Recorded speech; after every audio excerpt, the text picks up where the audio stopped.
Even guys हम planet को भी चेंज करेंगे, कहीं भी लेके चले जाए, मेरा जो है, मेरे अंदर जितना मास उतना ही रहेगा मास।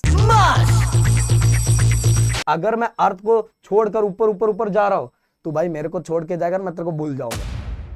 दोस्तों कमेंट बॉक्स में जरूर लिखना कि सबसे ज्यादा डिफिकल्ट चैप्टर आपको कौन सा लग रहा है। एंड इस वीडियो पर टारगेट लाइक गाइस मैं रखता हूं 5000। अगर आप लोग का प्यार मिला गाइस, देखो जैसे 12th वाले बच्चों का प्यार मिल रहा है, हर साल के बच्चों का प्यार मिल रहा है, इस साल के बच्चों का भी प्यार मिलना चाहिए। यूट्यूब एनालिटिकल पे वो चीजें हमें दिखनी चाहिए कि आपने वीडियोस को हर जगह तक, हर ग्रुप में, सब जगह तक शेयर किया है, जिससे हमें भी लगे, मैं राहुल सर को बोलूं यार बच्चे, इस साल के बच्चे भी उतना ही प्यार दिखा रहे हैं, चलो अब इनके लिए धमाका करते हैं। तो भाई मैं बोल रहा हूं सब कुछ चीजें आपके ऊपर छोड़ रहा है। अगर आप लोग का प्यार रहा तो ये सीरीज अल्टरनेट डे पे आती रहेगी, मतलब एक दिन साइंस 1, एक दिन साइंस 2, एक दिन साइंस 1, एक दिन साइंस 2, और भाई बाकी आपका दाब एग्जाम में फोड़ दोगे, बस इतना जितना हम लोग करवा रहे उतना देख के। एंड गाइस ग्रेविटेशन बहुत सिंपल तरीके से मैं एक्सप्लेन करूंगा, बताना चाहूंगा गाइस। अगर आपको बहुत ज्यादा डिटेल में देखना है तो मेरे बहुत सारे वीडियोस पड़े हुए हैं, बट गाइस अब समझने समझाने का टाइम खत्म हो गया है। बताना चाहूंगा जितना मैं बता रहा हूं बस वो दिमाग में रख लो, पूरे क्वेश्चंस एग्जाम में फोड़ के आओगे, पूरे क्वेश्चंस, इसके अलावा कुछ भी नहीं दिखाई देगा। तो गाइस चलो फटाफट फटाफट मैं आपको बताता हूं। ग्रेविटेशन, सबसे पहली बात मैं करूंगा सर्कुलर मोशन। सर्कुलर मोशन का मतलब देखो गाइस मुझे फटाफट खत्म करना पड़ेगा, क्योंकि ये मैं आपको tricks with revision come time के अंदर दे रहा हूं। तो गाइस ऐसे बेहतरीन वीडियो आपको चाहिए ना भाई, बोल देना जरूर। तो circular motion, motion of the particle along the circumference of the circle, मतलब सर्कल के सर्कमफरेंस पे पार्टिकल जिस तरह का मोशन सर्कल के सर्कमफरेंस पे करती है, इस मोशन को हम क्या कहते हैं, circular motion. And centripetal force, मतलब ऐसा फोर्स जो सेंटर की तरफ अट्रैक्टेड हो, सेंटर की तरफ अट्रैक्टेड हो, ऐसे फोर्स को हम बोलेंगे सेंट्रीपिटल फोर्स। बस इतना याद रखो, it is direct toward the centre of the circle, and इसी को क्या बोलते हैं, सेंट्रीपिटल फोर्स या सेंटर सीकिंग फोर्स भी कहा जाता है। इसके बाद केपलर बाबा का पहला लॉ, केपलर बाबा की जय बोलो, एंड केपलर बाबा का पहला लॉ समझ लो। कहने का मतलब क्या है कि केपलर बाबा ये कहते हैं कि जो प्लैनेट होता है वो इलिप्टिकल ऑर्बिट में घूमता है, और इलिप्स के पास हमेशा दो फोकस होते हैं, और किसी दो में से एक फोकस पे हमारा सन क्या होता है, हमारे सूरज दादा सिचुएटेड होते हैं। कहने का मतलब क्या, चलो थोड़ा सा मैं बता देता हूं। ये हमारा इलिप्टिकल ऑर्बिट, इसके पास दो फोकस होता है, दो फोकस में से किसी एक फोकस पे हमारा सन क्या होता है, सिचुएटेड होता है। यही होता है Kepler's first law, the orbit of a planet is an ellipse with the sun at one of the foci. Okay, then इसके बाद केपलर बाबा का सेकंड लॉ की तरफ अगर हम चलते हैं तो बस इतना याद रखना, मतलब एक घंटे में 2 किलोमीटर कवर किया तो दूसरे घंटे में भी 2 किलोमीटर, तीसरे घंटे में भी 2 किलोमीटर, मतलब कहने का मतलब सिर्फ equal area in equal interval of time, बस इतना दिमाग में रखना, यही केपलर बाबा का सेकंड लॉ है। इसके बाद गाइस थर्ड लॉ की तरफ जाए तो इतना ज्यादा नहीं पढ़ना है, कुछ नहीं पढ़ना है। देखो ध्यान दो, ये टी मतलब पीरियड, ओके, बस यहां कर दिया स्क्वायर, स्क्वायर ऑफ पीरियड।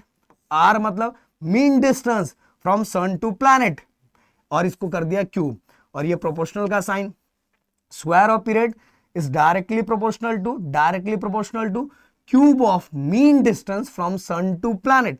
और गाइस प्रोपोर्शनल के साइन को जब भी हम हटाते हैं तो दो चीजें लगती है, इक्वल और कांस्टेंट। यहां के कांस्टेंट हमने यूज किया। अब गाइस अगर मुझे के की वैल्यू निकालनी, इस कांस्टेंट की वैल्यू निकालनी है, तो ये मीन डिस्टेंस को डिवाइड में ले लो, T square upon R cube is equal to K. देख लो भाई कंप्लीट हो गया।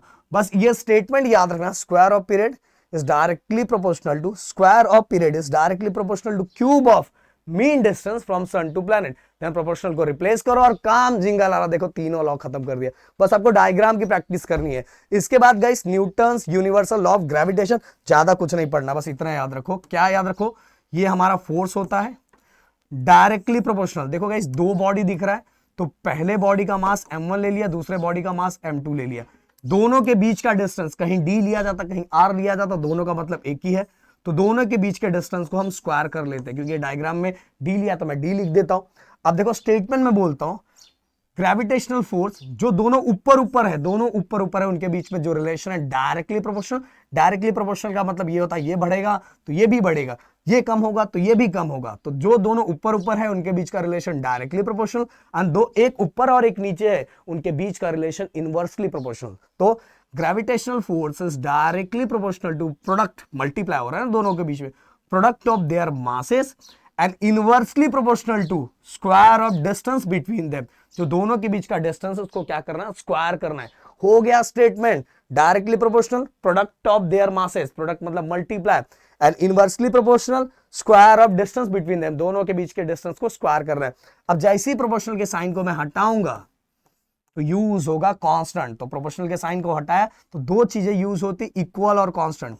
तो जी लगा दिया m1 m2 upon D square, हो गया डन गाइस। अब बोलोगे अरे सर मुझे यूनिवर्सल ग्रेविटेशनल कांस्टेंट निकालना, अरे निकालते हैं ना, ये जी अपने को चाहिए तो बाकी सबको हटाओ, दुश्मन को हटाओ, जो नहीं चाहिए उसको हटाओ। कैसे हटाएंगे देखो, मैं यहां लिख देता हूं ऐसे, कैसे, ये डिवाइड वाला मल्टीप्लाई में चला जाएगा, तो मुझे ये चाहिए तो बाकी को हटाओ। देखो डिवाइड वाला मल्टीप्लाई, देन ऊपर वाला नीचे, मतलब मल्टीप्लाई वाला डिवाइड, हो गया।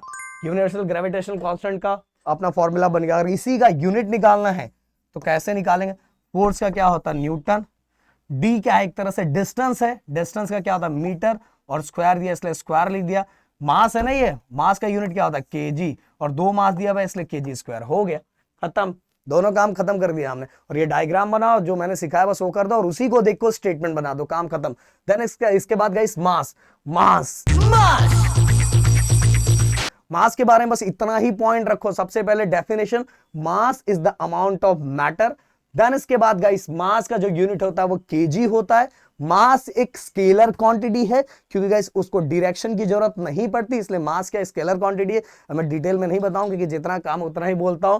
मास हर जगह सेम होता है, इवन गाइस हम प्लैनेट को भी चेंज करेंगे, कहीं भी लेके चले जाए, मेरा जो है मेरे अंदर जितना मास उतना ही रहेगा, मुर्गे के अंदर जितना मास उतने का उतना ही रहेगा, चेंज होने वाला नहीं है। Even guys higher the mass higher the inertia, जितना ज्यादा मास बढ़ेगा उतना ज्यादा उसके अंदर इनर्शिया बढ़ता है। इनर्शिया टोटल 3 होते हैं, कमेंट बॉक्स में लिख के मुझे जरूर बताना। इसके बाद गाइस वेट की बात करूंगा, इतना टेंशन नहीं, इतना सब पढ़ना नहीं, अपने पास टाइम नहीं इतना है। देखो weight it is a product of mass into acceleration due to gravity. And guys दूसरा बस यही याद रखो, ये डेफिनेशन लिख दोगे तो भी पूरे मार्क्स मिलेंगे। Weight is defined as it is a product of mass and acceleration due to gravity. और वेट एक तरह का फोर्स होता है, इसीलिए गाइस इसका जो यूनिट होता है वो न्यूटन होता है। एंड गाइस देखो weight place to place, even planet to planet change होता रहता है। क्यों चेंज होता रहता है, क्योंकि गाइस देखो मास तो हर जगह सेम होता है, but acceleration due to gravity हर जगह चेंज होता है, और ये चेंज होने की वजह से टोटल कैलकुलेशन भी, वेट भी क्या हो जाता है, चेंज हो जाता है। तो वेट प्लैनेट टू प्लैनेट और प्लेस टू प्लेस क्या होता है, चेंज होता है, पर मास चेंज नहीं होता। इसके बाद गाइस अर्थ ग्रेविटेशनल पोटेंशियल, ये वाला फॉर्मूला आपको याद रखना है।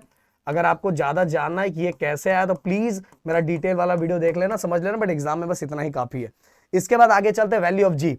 ये value of g acceleration due to gravity on earth कैसे फाइंड किया जाता है, इसका डेरिवेशन कैसे निकालते हैं, तो चलो मैं आपको बताता हूं। सबसे पहले force mass into acceleration, but यहां ग्रेविटी की बात हो रही तो इसलिए जी वाला लिखेंगे, acceleration due to gravity. Then guys अभी एक फॉर्मूला हमने बनाया था, जस्ट अभी जहां हमने डी लिखा था पर यहां आर लिखेंगे, ओके यहां हम लिख देते हैं आर, ओके लिख दिया। अब गाइस देखो ये दोनों अगर सेम है, तो ये दोनों सेम हो जाएंगे। हमने अगर राइट हैंड साइड सेम होता तो लेफ्ट हैंड साइड सेम हो जाता है, लेफ्ट हैंड साइड सेम है तो राइट हैंड साइड सेम हो जाता है। तो अगर ये सेम है तो ये दोनों भी सेम हो जाएंगे, कर दिया।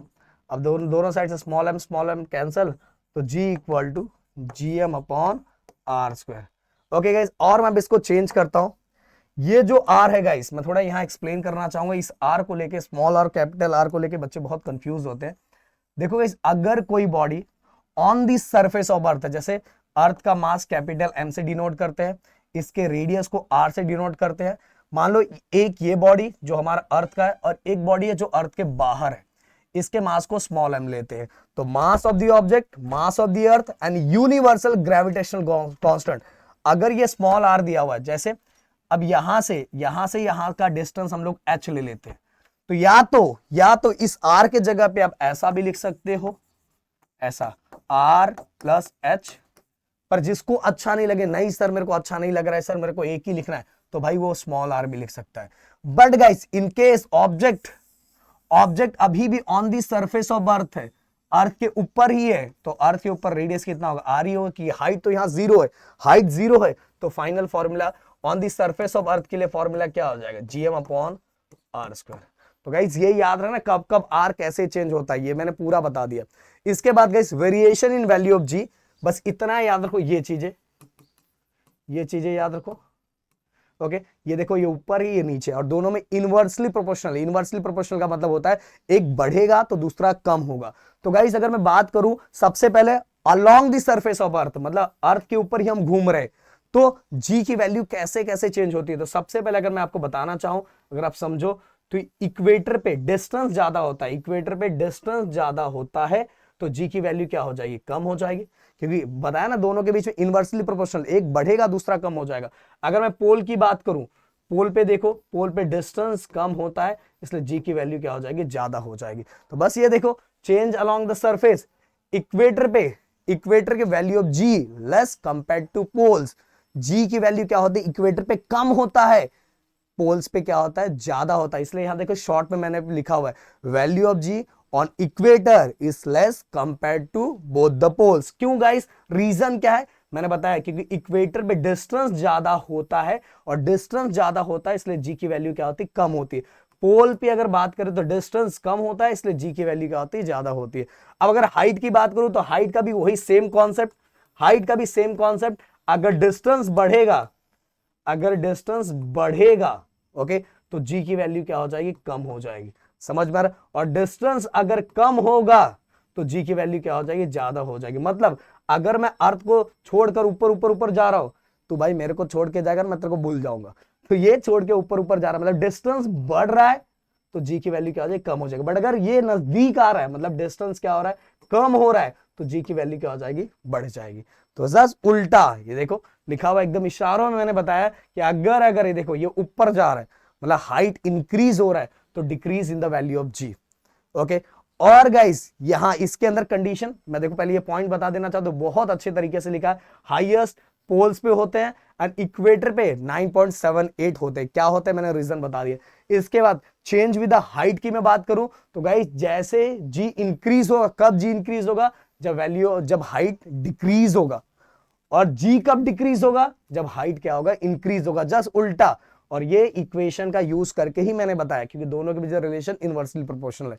इसके बाद डेप्थ की अगर मैं बात करूं तो यहां डेप्थ के लिए ये समझ लो, ओके, डेप्थ के लिए समझ लो कि ये हमारा अर्थ, अब मैं अंदर जा रहा हूं, ऊपर घूम लिया, अर्थ के ऊपर घूम, अर्थ के सरफेस पे घूम लिया, अब अर्थ के अंदर जा रहा हूं। मान लो मैं इधर पहुंच गया और अर्थ का सेंटर ये है। अब मेरे लिए अर्थ बस इतना ही रहता है, मतलब यहां पहुंच गया तो बस अब मेरे लिए अर्थ इतना ही रहता है। मतलब कहने का मतलब यहां मास भी कम हो गया, ओके, मास भी कम हो गया, क्योंकि मास अब अर्थ का बस मेरे लिए इतना ही है ना। और साथ में डिस्टेंस मतलब रेडियस भी कम हो गया, डिस्टेंस भी कम हो गया। अब साथ में अगर मैं यहां आ जाता हूं, अब मेरे लिए मास और कम हो गया और साथ में डिस्टेंस और कम हो गया। देन यहां आ गया, फिर से मास और कम हो गया, डिस्टेंस और कम हो गया। मतलब कहने का मतलब ये है कि अगर मैं डेप्थ में जाता हूं तो mass as well as distance दोनों डिक्रीज होते हैं। और मास और डिस्टेंस अगर दोनों ऊपर और नीचे वाली दोनों वैल्यू अगर डिक्रीज हो रही है तो रिजल्टेंट वैल्यू भी अपने आप क्या हो जाती है, डिक्रीज हो जाती है। ओके, तो अगर हम डेप्थ में जाते हैं तो mass as well as distance दोनों डिक्रीज होते हैं, therefore the value of g will also decreases. ये याद रखो जब डेप्थ में हम जाते हैं। और जैसे ही गाइस सेंटर पे पहुंच गया, सेंटर पे पहुंचने में मास भी खत्म हो गया पूरा एंड डिस्टेंस भी खत्म हो गया, तो हमारा वहां जी की वैल्यू भी क्या हो जाएगी, जीरो हो जाएगी। तो चलो ये भी मैंने बता दिया। इसके बाद गाइस एस्केप वेलोसिटी बहुत सिंपल है। एस्केप वेलोसिटी का क्या मतलब होता है कि ऐसी मिनिमम वेलोसिटी जिसका यूज करके सैटेलाइट एस्केप हो जाए, बाहर निकल जाए from the earth gravitational field. Okay, minimum velocity required for the satellite to escape from the earth gravitational field. Okay, earth की ग्रेविटी से बाहर निकलने के लिए जितनी मिनिमम वेलोसिटी का रिक्वायरमेंट होता है उसी को हम बोलते हैं एस्केप वेलोसिटी। अब गाइस फ्री फॉल की अगर मैं बात करूं तो फ्री फॉल के लिए बस जो पॉइंट मैं बता रहा हूं बस उतना ही पॉइंट आपको याद रखना है। फ्री फॉल का मतलब क्या होता है, the motion of any object under the influence of gravity alone is called free fall. अगर कोई भी ऑब्जेक्ट बस ग्रेविटी के अंडर गिर रहा है तो उसको बोलेंगे free fall. But free fall के लिए कुछ कंडीशन है। सबसे पहले इनिशियल वेलोसिटी देखो मैंने पकड़ के रखा है, तो स्टार्टिंग वाली वेलोसिटी क्या है, जीरो, तो initial velocity of the object is zero.